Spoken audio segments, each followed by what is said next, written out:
Hello everyone, this quick hit is to give you information about the introduction and conclusion portions of your speech, the part that's at the very beginning and the part that's at the very end. These are key parts to our speech in addition to the entire speech itself.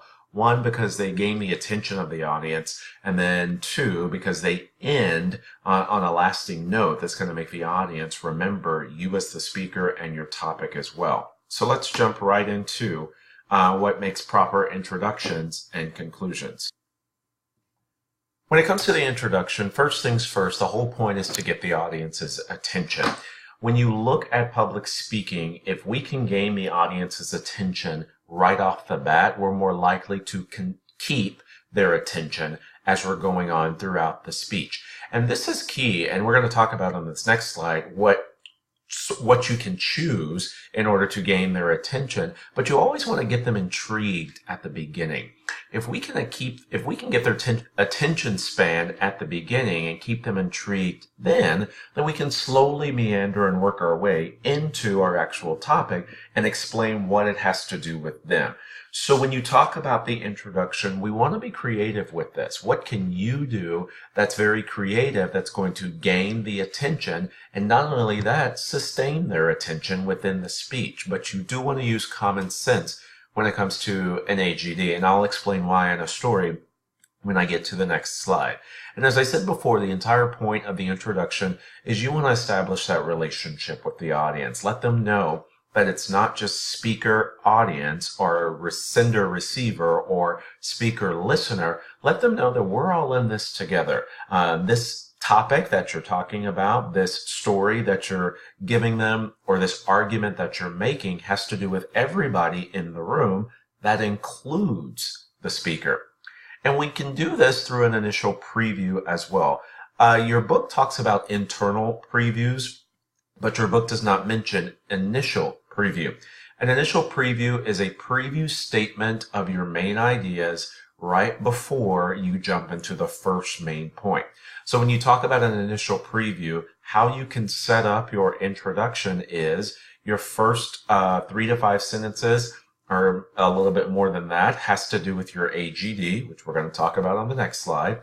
Your very next sentence after that should be your thesis statement, and then you can explain your thesis statement in a follow-up sentence after that, but the very last sentence to end your introduction should always be your initial preview.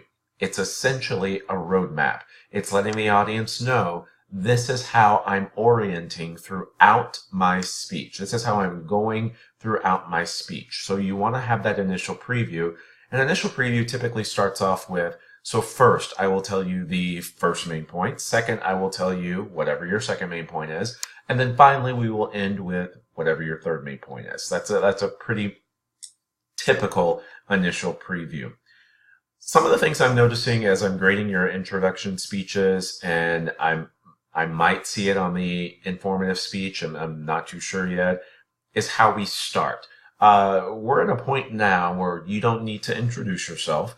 And keep in mind this, one reason you don't need to introduce yourself is because your name is attached to your speech. So I'm assuming it's you that's giving the speech. But don't start with an apology. And typically when we say people start with an apology, they apologize for the speech being bad or for their public speaking being bad without them having even started the speech. Keep in mind, your audience doesn't know your skill. And moreover, think about this.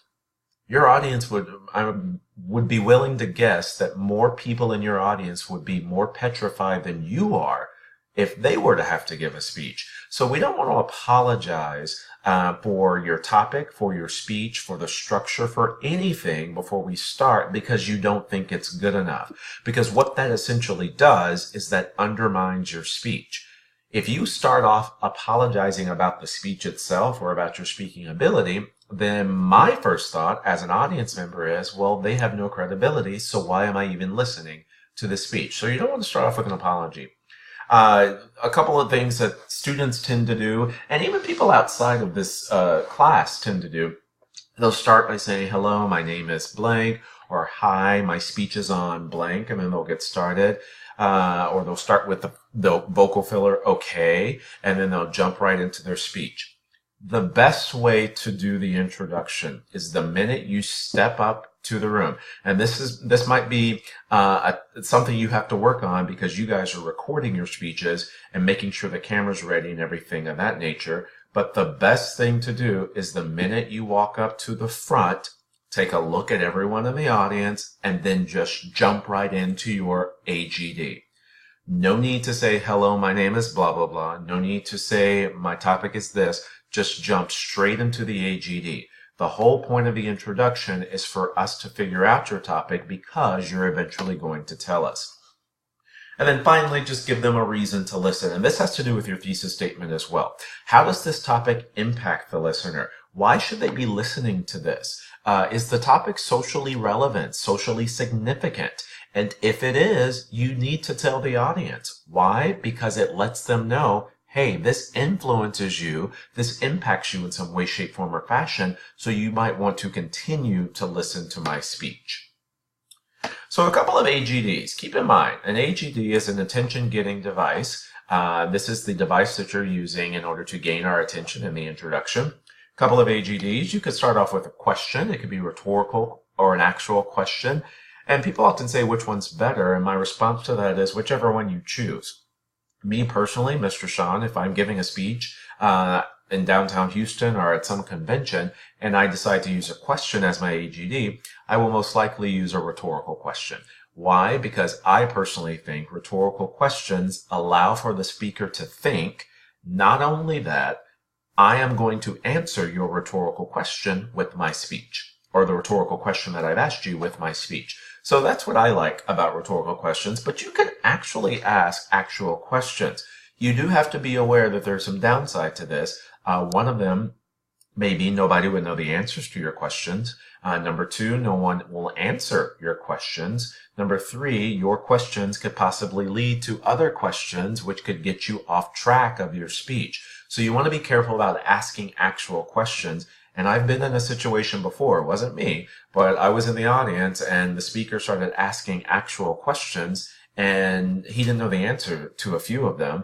And number two, we started to get off track of what he originally wanted to talk about. It caused him to get really, really flustered. So you want to be aware of this actual question, but you can do either or. Start off asking a rhetorical question or asking an actual question.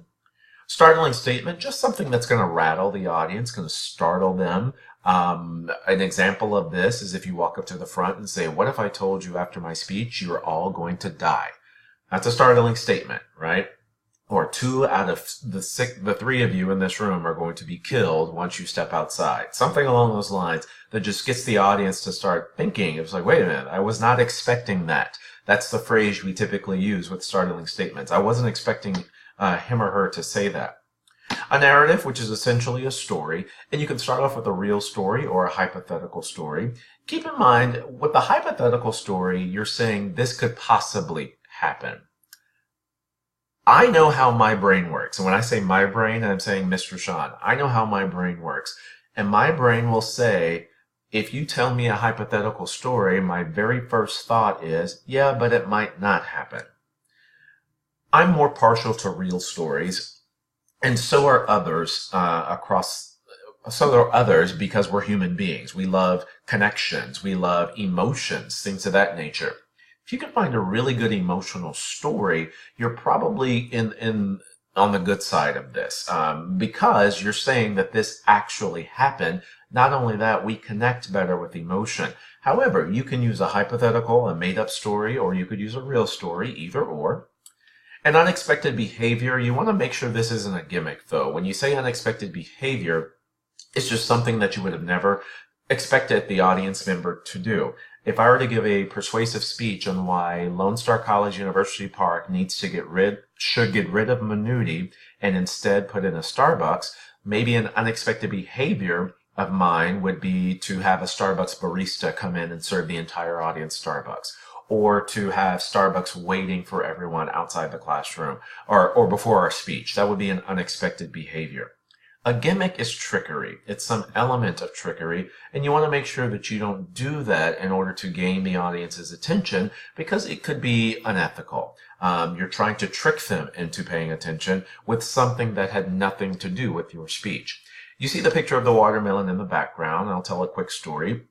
I was at a speech tournament, or a national tournament at the University of Akron. I was with the speech team with UT, and there was the national finals. We had a rival team that had a freshman in the national final round. So this is the top 6 speakers in the country in this event called After Dinner Speaking. Well, everyone knew he shouldn't have been in there. He just kind of lucked his way in there. And if you asked him today, he'll tell you, I lucked my way into that.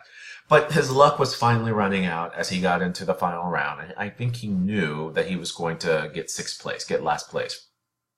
So, keep in mind, there's about 1,000 people in this room. He starts his speech, but he starts it by placing a watermelon on the desk. He then goes into his speech, speaks for about 2 minutes, then goes to a bag and pulls out a hammer. He then he holds the hammer in his hand, continues to speak for another 2 to 3 minutes, and then out of the middle of nowhere just smashes the watermelon with the hammer. Watermelon juice went everywhere. I had a student in there wearing her white Chanel dress. It was covered in pink from the watermelon. It was just gross, disgusting, and people just kept wondering, why did you do that? Well, of course, he got last place, and most of the judges in that round said that was unnecessary, that was uncalled for, until what happened next year. The next year he came back for his sophomore year, and people started talking to him. They're like, oh, you're the watermelon guy. I remember you. So he kind of built a name for himself, and he went on to win a few national championships. Does that show you that gimmicks work? The answer is yes. We pay attention to gimmicks all the time. There are certain tricks that restaurants and clothing companies use to get you to buy their product. But the question is it ethical? Your book mentions humor as well, and I'm a big fan of not doing humor. Humor in the classroom when I'm doing my lectures, yes, of course. But humor in a public speech, I always say don't do this. And the reason I say don't do this is because, for 2 reasons. Number 1, most people are not funny. They're not nearly as hilarious as they think they are. There are some people out there, some of my students, some of you all probably listening to this, who think you're the most hilarious person in the world. In reality, that's just not true. But the second reason I say stay away from humor is because you don't want to use humor and then nobody laugh. If nobody laughs at your jokes or at your humor in your introduction, now you are scrambling as a public speaker, probably feeling like this speech is going downhill quickly, and you have to do other things in your speech to save yourself. So you want to shy away from humor if you can. You could use a quotation by any famous person. Make sure that you state their title, state who they are. Just don't state their name. Give us their title and who they are. And you can reference the location or the occasion as well. We welcome you here to the Marriott Grand Marquis here in downtown Houston, something along those lines. Or we welcome the Society of Black Civil Engineers here at the Marriott Grand Marquis here in downtown Houston. It's totally fine to reference the location and the occasion. So for the conclusion, the whole point of the conclusion is to restate the speech. You're completing the circle. That's the phrase I love to use. So you're starting off with the AGD, going into the thesis statement, and then your initial preview. You remember, your initial preview is just your tagline for the main ideas, main idea number 1, main point number 2, and main point number 3. And guess what? You're ending the speech the exact same way. In your conclusion, the very first sentence in your conclusion should be a restatement of your main ideas. The very next, or the tagline of your main ideas. The very next sentence should be a restatement of your thesis statement, and it could be the exact same thesis statement line that you used in the introduction. And then the final 3 to 4 sentences should be you going back to your AGD. That is the most simple conclusion, and it works. It completes the circle of the speech. You're providing an element of closure by doing this. So, in your conclusion, you want to make the speech sound finished. And we can make it sound finished by going back to our AGD of what it is that we're talking about. We're completing that circle, closing that loop.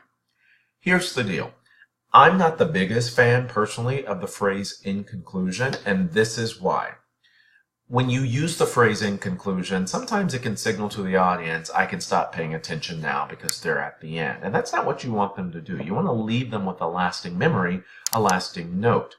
So I'm okay with you using the phrase in conclusion in this class. If you use that, you're not going to get points deducted. That's going to be totally fine. But just something to keep in the back of your head, especially for outside of this classroom, using that phrase in conclusion can give the audience some sort of idea that I don't have to pay attention anymore. A couple of phrases that work for your conclusion. So today, or just saying, today, we have looked at first, second, and finally this. Okay? Just the phrase so today is fine because it lets the audience know. It's like, wait, there's still a little bit more. They're still not done, but it sounds like they're wrapping it up. So I want you to start thinking about what are other words or phrases that you can use to transition to your conclusion and work with that for your informative speech, your persuasive speech, and persuasive number 1, and then see what we can change for persuasive number 2. But you always go back to your AGD. That should be the very ending of your introduction. Your conclusion. So whatever AGD you used in your intro should be the AGD you're going back to in your conclusion, keeping us inspired and keeping your speech memorable.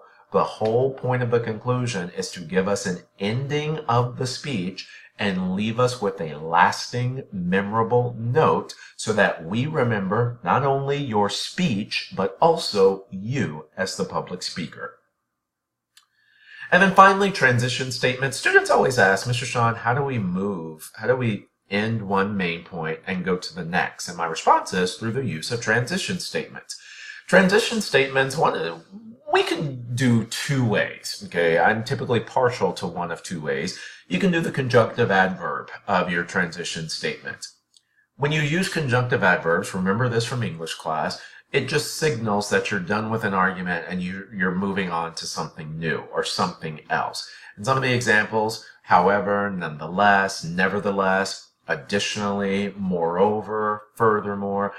My favorite one is nevertheless. That makes you sound so intellectual, so smart. People are like, oh, they know what they're talking about. They use the phrase nevertheless. But the whole point of a conjunctive adverb, know what a conjunctive adverb does from English classes, connecting those 2 clauses, right? So you're connecting those 2 clauses, but in public speaking, the use of a conjunctive adverb lets us know we've moved on to something totally different. I have finished this argument of what I was talking about. Now I have moved on to something else. So you could use a conjunctive adverb to transition in between certain arguments within a main point. But when you're transitioning from one main idea or main point to the next main idea or main point, that's when we probably want to use signposts. Signpost is just a little brief statement letting us know where you are. Remember I said earlier in this quick hit, a roadmap.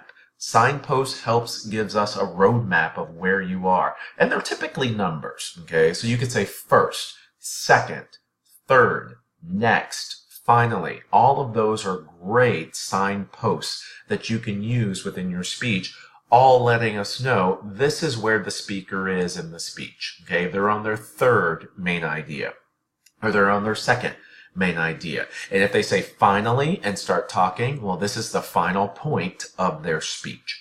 So I hope this quick hit gives you some information to take with you to help make the best possible introduction, the best possible conclusion, and understand how we can transition or move in between points when it comes to your public speaking, using those conjunctive adverbs, using that signpost in order to let the audience know this is where I am. If you have any questions, feel free to contact me so I can help you as best as I can.